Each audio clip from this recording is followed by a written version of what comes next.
और हिम्मत कैसे भेल हमार बेटी के घर से निकाले के? हाँ तो निकालेम ना। रउरा कुछ सिखौले बनी अपना बेटी के? कुछ ना आवेला रउरा बेटी के सिखावे के? तो हम एकरा के इतना कुछ सिखैले बानी, बाकी ये सुने तब ना। हमर सिखावल करीत नु तो ई घर से ना निकलीत, रउआ घर से निकल रहती। हेलो। हाँ दादी, नानी नू रउआ खिलाफ मम्मी के कुछ सिखावत तानी। हाँ रुकी दिखावा तानी। हाँ दिखाओ दिखाओ। कोई कम बा, अगर अब की बार जो तोर साफ उंगली दिखा के बताई है ना तो धा के उंगलियां तोड़ दी है। ज्यादा जो बुढ़िया जुबान चलाई है तो जुबानवा धा के कैंची से काट दी है। बाबू होई देख तो ससुरा तोरा मेहरवा के का सिखावत तो झोटा धा के पटक पटक के मरी है। हमारा बारे में लेकिन हमार सास कुछ नहीं की कहत, माने ली हमरा के। जानते रू सास ननद से ज्यादा तो 20 वो हमार मर्दा बा। ज्यादा जो दामाद जी मुंह चलिए ना तो धा के लोलवा सुई से सील दिए लोलवा पूरा ठीक हो जाएगा। ये उपाय करे के बाद चलावे ला का हमनी के खिलाफ साजिश रचता लोग दोनों माई बेटी, हमनी के सब सुना तानी सब।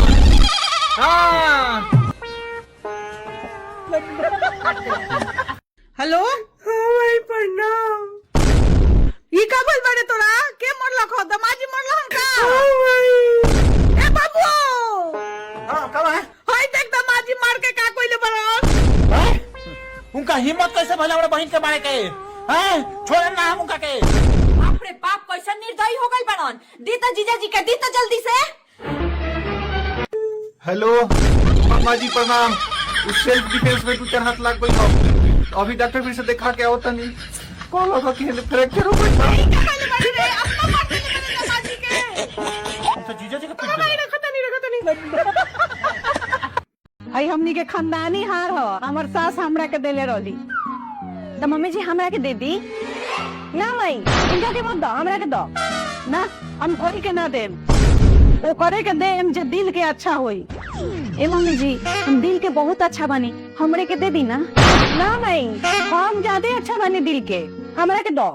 हम ऐसे कैसे मान ली कि के दिल के अच्छा बा? हम आज से देखेम परखेम कि के दिल के अच्छा बा तब वो करे के देहेम। ठीक ठीक बा। राधे कृष्णा राधे कृष्णा राधे कृष्णा राधे कृष्णा। हे भगवान जी हमरा माई के हमेशा स्वस्थ रखी, उनका के दीर्घायु बनाई और उनका हमरो उम्र लग जाओ।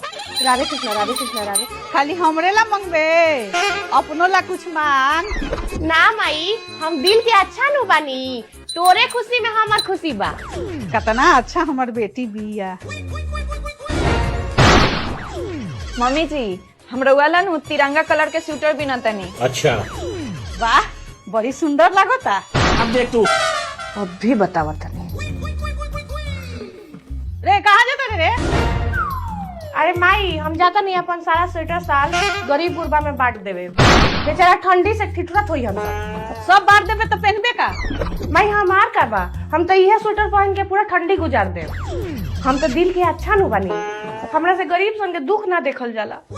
वाह हमार बेटी कितना दिल के अच्छा बिया। लागो तो हमरा हार ना मिली, उ मोटको के मिल जाई। का बरबरातर हो?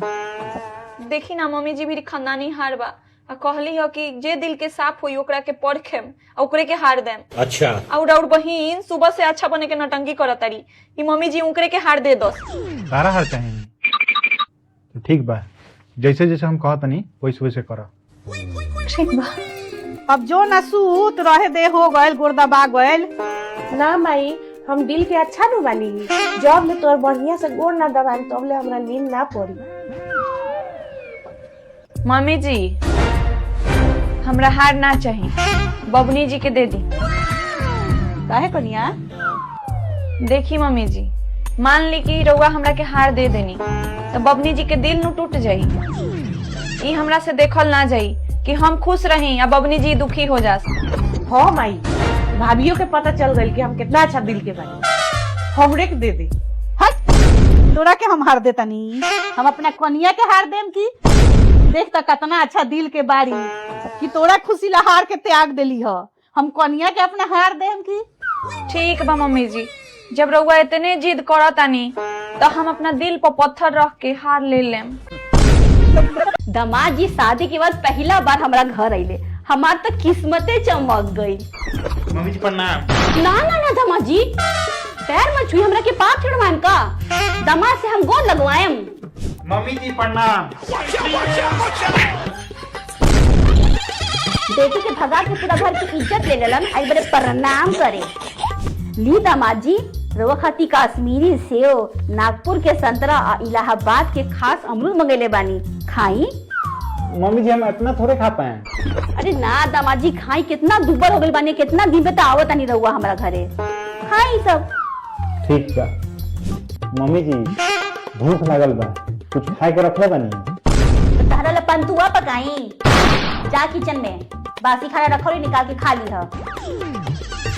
जानते नहीं बबली के माई, दामाद तो हमार हीरा बारे हीरा। अरे और बेटी ये तो उनका सामने कुछो नहीं की, लाखों में एक दामाद खोज ले बानी हम, एकदम हीरा लेखा। बेटी तो हमार हीरा बिया हीरा। दामाद तो एक नंबर के सड़क छाप निकम्मा बा, पता ना हजार समानो कहाँ से हमारे इतना निमन बेटी के फंसा लेलक। ठीक बा मम्मी जी, जाता नहीं। हैली दामाजी 5000 रुपया अपना ला कुछ नीमन कीन लेम। और सास गरीब नुबारी, श्रद्धा तो बहुत बाकी दामाद के बहुत कुछ करती। ना ना एकर का जरूरत रहला था। ठीक बा, जाता ठीक नहीं। बा ठीक बा। मम्मी जी हम जाता नहीं, पर तो जा, तारा के रोकत के बा।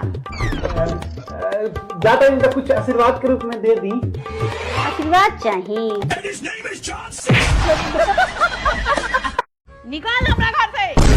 तोर बाप सारा थर्ड क्लास के सामान दे देलक, एगो ब्रांडेड सामान नहीं खे देले। हाँ माई ठीक कहता रे, जब औकात ना रहे तो काहे हमरा भाई से बियाह कैलक लो। ना मम्मी जी हमरा के घर से मत निकाली, ना तो हमारे पापा की इज्जत चल जाई। इज्जत चल गई, हमारा इज्जत के ख्याल रखलन तहर बाप, सारा थर्ड क्लास सामान दे देलन। अब एक घर में तबे कदम रखबू कि सारा ब्रांडेड सामान किन के तहर बाप दिहन तब। जा। ना मम्मी जी। कहाँ जाता रू हो? ए जी, मम्मी जी या बबुनी जी हमरा के घर से निकाल देलक हलो। आ कहलक हलो कि जा अपना बाप से ब्रांडेड सामान किनवा के लिया हो, तब तारा के घर में घुसे देम सा। आए? वो तो ठीक भइला माई के भैया ना रहल, ना तो उ तो रही तब मेहरारूए के पक्ष ली। हाँ ठीके कहत रे। आवो आवो। तोरा हिम्मत कैसे कैलक है एकरा के लेके आवे के, जब हम निकाल देले रहनी है तब? मैं इनका बाबूजी से हमार बात भइल ह, वो ब्रांडेड सामान भेजा तरन। हैं?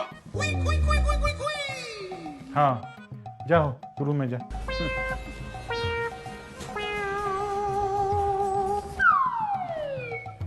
ए बाबू, कौन कौन ब्रांडेड सामान भेजो तारो रे? क्या करू? ब्रांडेड सामान में नू उ 4 चक्का गाड़ी भेजा तरन। ऊपर नू लाल रंग आ ब्लू रंग के लाइटो जरेला। आ ओकरा साथे 4 गो ब्रांडेड वर्दी वाला आदमियों आई। आ ओकनी भी नू 4 गो ब्रांडेड डंटा रही आ 2 गो ब्रांडेड हथकड़ी। चारों ब्रांडेड डंटा से नू तोर सुताई हुई आ तारा के ब्रांडेड हथकड़ी पहना के ब्रांडेड जेल में ले जाई लोग। आ वहाँ ब्रांडेड चौकी से तरह से ब्रांडेड आटा पिसवाई लोग। हाँ